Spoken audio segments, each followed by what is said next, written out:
what's going on, everybody? It's your boy Rail back with another review, man. Yo, this is Teller Tuesday. You know what it is. I'm gonna try to get these out early in the morning so you got all day to enjoy it, not just late on in the afternoon.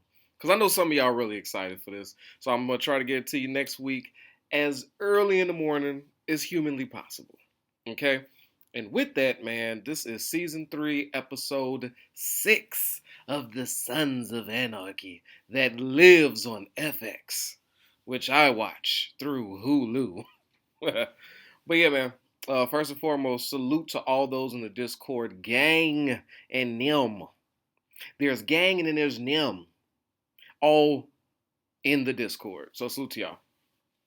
Those listening on Apple and Spotify podcasts, you got about 3 or so episodes dropping as you're hearing my voice. Or you're a little, no, you're not hearing my voice. You would have watched about 3 episodes before this. So, sorry. And of course, you, the viewer on YouTube, checking it out. What's popping? All right. As always, man, if you would like to support your boy, go ahead and drop a like. You made it this far. How long we in?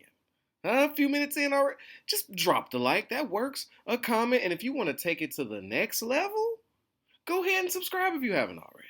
And if you want to go a level above that, if you like, man, take this like with you. Take the subscription. I'm rolling. I'm riding. You know what? Next level. Go ahead and grab some merch. It should be right there, popped up on your screen as I'm talking, I believe. If I did it right, I don't know. But anyway, let's get to the Suns. Last episode, we were dealing with a myriad of just issues, right? Pure confusion. We ain't got no money. We just don't know what's happening. Our intentions are brewing, and we trying to rob, steal, and kill, and get ourselves out there to Belfast, right? That's the location. It was once Vancouver. Boom. Speaking of Vancouver. This episode, we discovered that, hey, the money we spent to the people in Vancouver to hold us down, they said ain't no return policy. That 10K is ours. And I gotta say, I respect it. We was ready. We was set up. I hired the men. We got the guns. We did your passage. You good money in Vancouver. Come on through. Oh, no, you changed your mind? No, I'm sorry. There's no refund. Are you crazy if you lost your mind? No, we finna do it big up in Vancouver with your 10K. And that's like a free off day. That's a paid off day for them. Ain't no better feeling than a paid off day. And you think we're gonna get that back to you? Sorry, sons. But next time you need us, might get a discount. So there's that. We got what did we have happen in this episode? Last episode, Jax was working out a deal with the devil, with Stahl. This episode, it's time to put the deal in effect. Now, Jax has quite a few hurdles to overcome. One, in part, being Gemma. This is probably of his things to check off that list, to get his kid back, to get the club safe and the family, make sure everybody good. Out of that list of things, writing a statement for him or being a witness speaking on the stand, whatever he got to do, that's easy work. Okay, he'll knock that out, no problem. What else did he have to do? Delivering Jimmy and them, that probably will be a hurdle, but that's a snatch and grab. You can convince the club, like, no, we need this dude back. We need to handle this in charming. I want him. He's the VP. He can flex that muscle, so that shouldn't be an issue. It might be a little tricky actually pulling it off. You is in the man's hometown, trying to abduct him and bring him back to the States. So outside of that, but getting people to do it shouldn't be the real issue there. The biggest hurdle, which is everybody's biggest hurdle, let's be honest here, it's Gemma. Gemma is, as much as she's an asset to the club, hell, you could even argue she might be an asset to the family as it stands currently. She's the glue. She kept Clay from trying to kill Jax and Jax from trying to kill Clay. She done worked out a lot of Jax's baby mama issues for him. Checking the women. She keeps all the women. So Gemma is really a necessity. However, for somebody to pull that much weight and be that sticky of a family glue, she tends to do what she wants. So there's that, just as her highs as her lows. So when you ask Gemma to do something, she might do it. Huh? First you gotta get her to do what you asked, if that's possible. And then if she agrees, she's probably gonna do it however she wants to do it. She just tell you yeah to your face, but there's always she's gonna jumble some things up. Huh? She's gonna do what she feels is the best way to move. Hey Gemma, I need you to 5 p.m. go pick up some milk and eggs. We baking a cake. Gemma might be like, you know what? At 4:30, the clerk comes in. I could slap him around, take the eggs and milk, and get this cake baked faster at a lower cost. Yeah, she did it, but she didn't slap somebody up. She didn't intimidate. You know what I mean? I don't think she would do all that larceny for a cake, but I'm just saying. She's going to put a little twist in there, but at the end of the day, the job will get done. And there was no difference with this episode because Jax had to somehow get her to the side. He was already looking sketchy when he was talking to Stahl in the little hospital cathedral.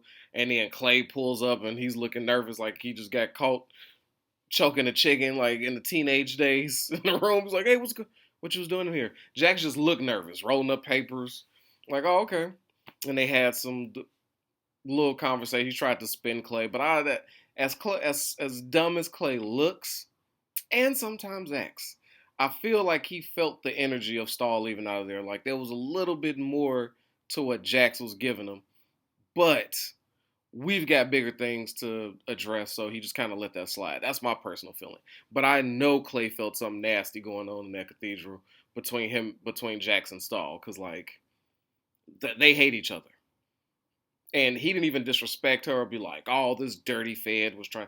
Like it felt a little funky, and I know Clay picked up on it, but he ignores it.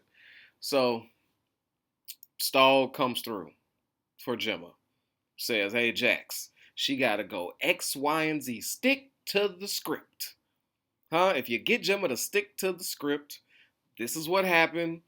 We can go ahead and take care of that. As far as I give y'all a couple of weeks for that bail hearing, so that's already taken care of. I'm working on my end, but get Gemma to do X, Y, and Z. And any of us watching this show knows that is impossible. Like Gemma's gonna stick solely to this script, but you gotta do what you gotta do. So when Jax goes in there and tells her like, "Look, this is your statement. This is what you gotta do," and she's like, "Oh well, what? Where did this come from? How did you get Stahl?" As soon as she put Stahl in her brain, she's like, "No, I don't need you working with her. I don't need you doing anything with that woman. For good cause, I understand. We all understand where Jim's coming from. Stahl is a filthy, filthy individual, not to be trusted with the simplest of deals. I don't know. She can't get right. That's who Stahl is. Just can't get right. Even if we hand you all the W's, you just gotta push and tweak and do something underhand to do more, and just do somebody dirty. Like, and she can't help it. It's a disease. It's the devil's disease. I don't know. It's in her. So Jimba's hearing Jax out, and Jax desperately telling her like, "Look, man. Okay, I'm doing the best I can. This is what I got done. This is what I need you to do. I ain't talking to you as a mama. You an old lady." He didn't try to pull his old lady thing a couple times this episode. I don't know. He's very confused with old ladies and how they roll. I think that Jax is really, you an old lady when I need you to be, and then I need you to be a partner, independent woman, or I need you away from me. I don't know. Jax is very confused. He's not consistent in his old ladydom and how he rolls with it. But he's like, "Look, this is for the club." Because when all else fails, when you try, mutual understanding, when you're trying to do some common ground stuff, when you try to appeal to logic or emotion, and it fails, one thing these people gonna do is, it's for the club. Okay, you want the club? This is for the club. I don't know what to tell you. If you want to be the single-handed person to bring down the club, that's on you. But this is what we need. This is club business. Okay? They pull that out like the ace of spades every time. Like the big joker on the table. For the club. Yeah, I'm snitching, but it's for the club. I know you don't kill people. I need you to move illegal scripts, but it's for the club. And any other time, it's whatever. Yeah, it's okay. But that's their big. I don't know. I don't. It would lose a lot of weight if I was in that club. I'll tell you that much. I'm like, it's very convenient. Things that are and aren't for the club, and what I must, and you know. So Gemma, I don't even know if she agreed verbally. She did. The scene just kind of ended with her like, ugh. And then here it comes. Now we don't know what was written on that paper, but we know from Stahl's reaction that Gemma ain't quite sticking to the script. She's over there nervous, ugly nervous too. She's just so she's just there. And she's like, that's a lie. And dude's like, shut up. It's a deposition, man. It's not an interrogation. The quiet back there. Here she goes again. You're lying. And then Gemma adds the extra spice as we knew she would. There was an agent in the bathroom hiding this whole time. And I'm thinking she's the one who actually did this murder and all this killing, after Gemma does this was self-defense line, and she had to throw a little piece in there. Now, she says it was Stahl's girlfriend that was there, so she's blatantly lying. So in my brain, they don't give us much, because like we said, we don't know the script. We have to go off Stahl's emotion. We don't know how far off she deviated. We do know she took it way left field with saying there was an agent hiding in the bathroom. She dropped a big bomb. It was a lie bomb. Probably something she could attest to, saying maybe I got the girl mistaken. Like definitely a statement that she could withdraw easily as long as Stahl sticks to her end of the bargain. And that's what I'm thinking Gemma did. I'm thinking Gemma added the extras because she knows not to trust Stahl. She put Stahl's girlfriend in it. I don't even know if she knowingly knows that's her girlfriend, but if she does, Gemma's very astute. But so she puts that little piece in. I'm thinking for insurance to make sure Stahl does what she says she's gonna do. Which I'm not that mad. I'm not that mad, depending on how it works out. So that's one piece of the Jax puzzle that he may or may not kind of got checked off the list. That one's up in limbo. We'll see how the rest goes. But now back to the club and their money woes. Now that they got no money, they lost their 10K deposit for a place they're not headed. Juice got his drugs stolen, so that's a dub on that money. Now they have the only scripts they got left is the HIV medication, and nobody on the black market wants that, or there's nobody pushing those type of drugs on the street, which is probably because a lot of people ain't getting tested like what you need to do. Like those, I would imagine. I was sitting there watching that scene, and I'm like, if I'm not mistaken, I'm not an expert on these, but just from the little articles that come across me, I'm like, HIV medicine was expensive way back then and are expensive to this day. Are you mean to tell me there's no patients who could use this life-saving medication for the low? There's nobody trying to move that? Maybe they should. Huh, people? How sad is that? You can move oxys and all this and no problem. But some real life-saving medication, it ain't nobody out here trying to pump that for the low. If it comes across it, you can't benefit off some. I was like, people need to expand their drug market. Is that just me? Like, if you're going to sell illegal drugs, why don't you sell the really good stuff, that the life-saving stuff, say help somebody and make some money? You know what I'm saying? Like, that to me seems like a win-win. Like, if I had my choice of drug moving, do I want to move heroin, crack, or HIV medication? Sign me up for the HIV medication. I'll deal with the judge and the jury when it comes down to it. I don't know. I'd much rather deal in that business, but apparently that's a very niche market and not available at this moment. So we're going to need somebody who would have an end to some doctors who would be willing to spend that bread. We only know one doctor, huh? And that's Tara. So Clay is pressing Jax to get Tara in on the drug running business. And I'm with Jax. Yes. Now, Jax obviously doesn't want Tara to be involved because she's a doctor. This is the highest level girlfriend he's ever had. I mean, look at what he's choosing from. Look at what the work he's been putting in with.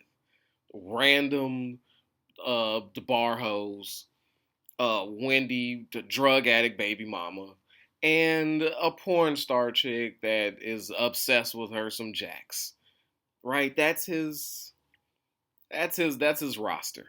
Now, I'm not judging these ladies and their professions or their illnesses, but let's just go ahead just to wrap it up and say they trash. Huh? Like that's probably the most I want to be the most judgmentalist. Like, no judgment. But they trash. Is that even possible? Can I say no judgment but you trash? Respectfully. That's what it is. Ain't that what everybody do? They disrespect, but if you add respectfully, it's good. They trash respectfully. Okay? With all due respect. Because Wendy's still a baddie. Right? I get it. Porn star girl, a baddie. I get it. But societal trash, respectfully. I love it. I love it. I can say anything I want if I just add respectfully at the end. It's like you can't get mad at me. Respectfully. Your breath stink respectfully. Okay? It offends me when you talk in my face. Respect though. I don't want no problems. But every time you say you try to pronounce words with the with that little H, huh? My eyebrows start to sizzle. The facial hair starts to melt, but respectfully. Okay? Now, so Tara is like top shelf for him. Hell, Tara would be top shelf for any of us. A doctor, let's be honest. This is the absolute best as far as woman Jackson's ever going to come across. Especially as a full-time biker outlaw. So he's trying to keep her there. He doesn't want to be the reason somebody that he dates loses such a prestigious position in life. And sure, you want to look and go, that's a good guy. But at the same time, he want to play house with her. He want to be all in the air when he's smashing with all the love and saying, yeah, you want to be lovey-dovey and then bring her all close and share club business with her, but then push her away when it's convenient.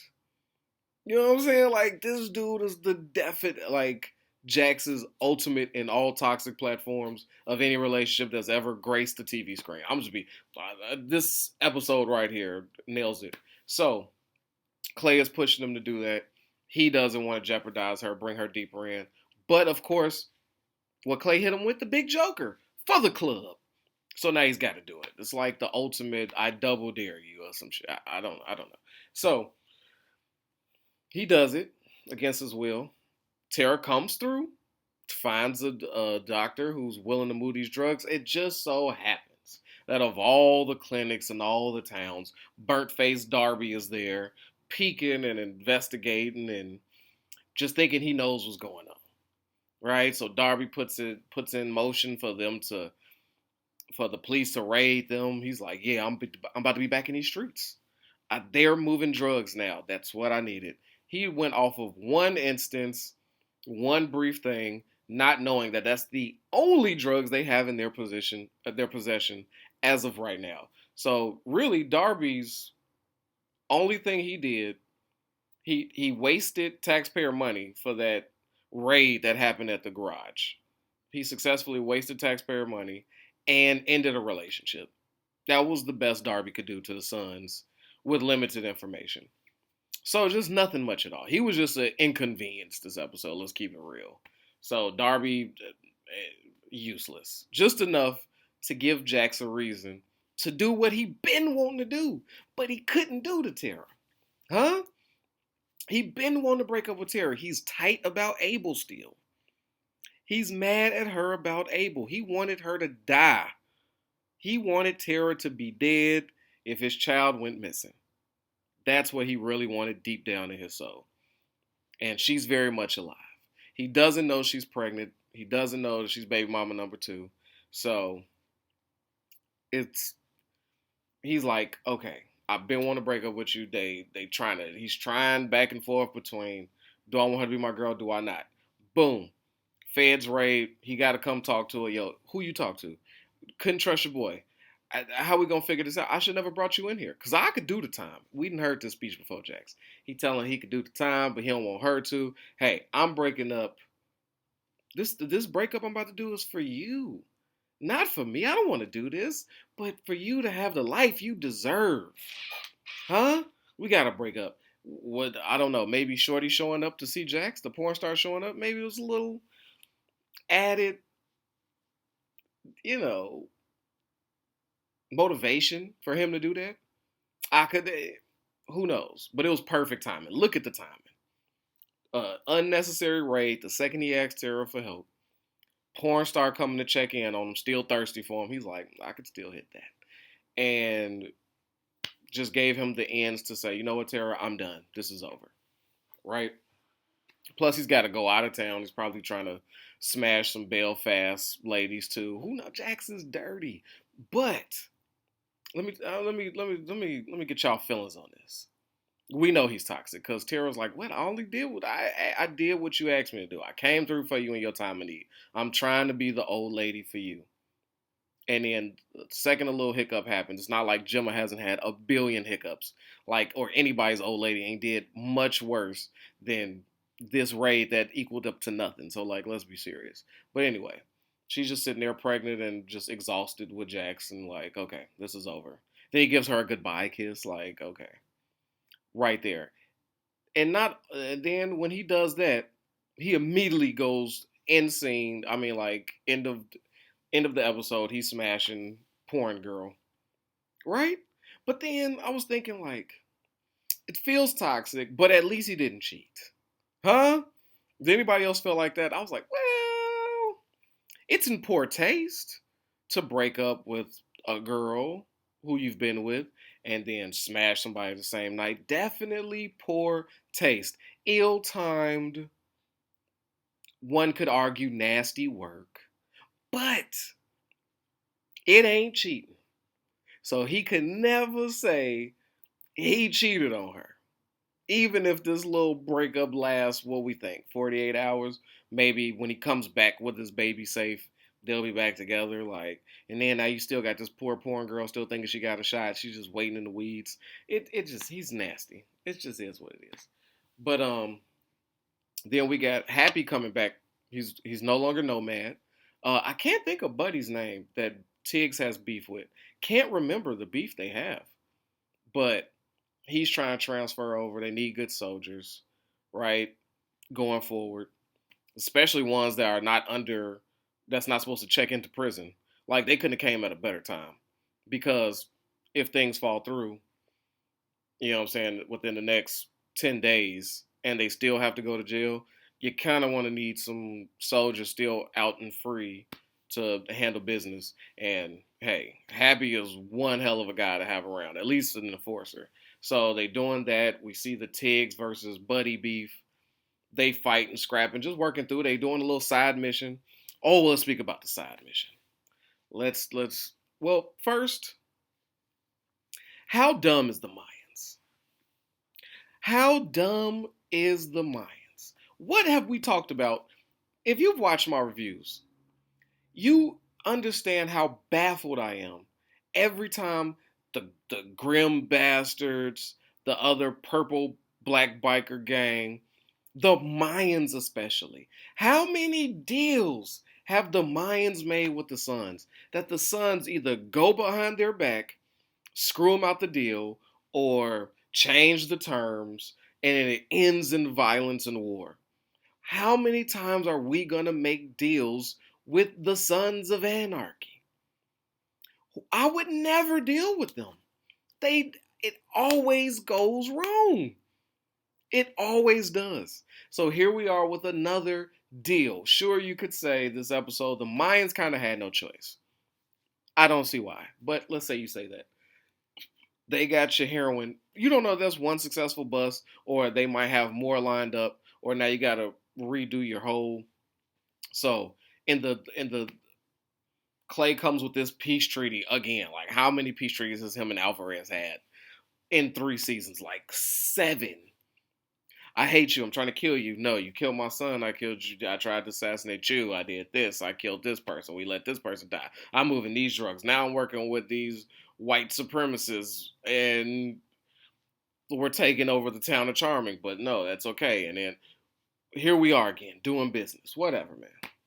I'm over it. I would never do a deal with the Sons of Anarchy. I just wouldn't. It just seems like bad business. But so Clay presents an offer you can't refuse, I suppose. For peace, you pay a toll, run your drugs with the Grim Bastards, everybody gets paid, and you ain't got to worry about your work getting taken. And if it does, we'll be accountable for it. So I guess that's the deal. And the Mayans like, whatever. So, now there's no blood, so they took care of one thing, temporarily, I'm sure. But Clay has managed to facilitate a deal where there's no more blood and violence and Charming. The wartime is over. And now he needs to get over to Belfast. Who does he run to? His number one benefactor, the one who runs all of Charming. I think his name's like Dale or Elliot or something like that. I don't know. Is he the mayor right now?